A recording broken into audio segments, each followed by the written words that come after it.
Hey there everyone, since all these courses we were talking about how to invest and what to invest and how we can crack the charts and the market trends so we can make the most out of our investing funds. But there are some requirements that we should meet before starting our investing journey. So let me share you some of these basic yet important requirements.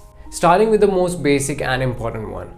You have to be 18 years of age or more if you want to start your investing journey. Also, you will require some documents which can authorize you in the process of investing and opening an investing account. These documents may be driving license, passports. Additionally to these documents, you will require social security number or individual taxpayer identification number. Now, if we talk about the bank accounts and the investing accounts, an individual will require a bank account to fund their investments and to receive the payouts.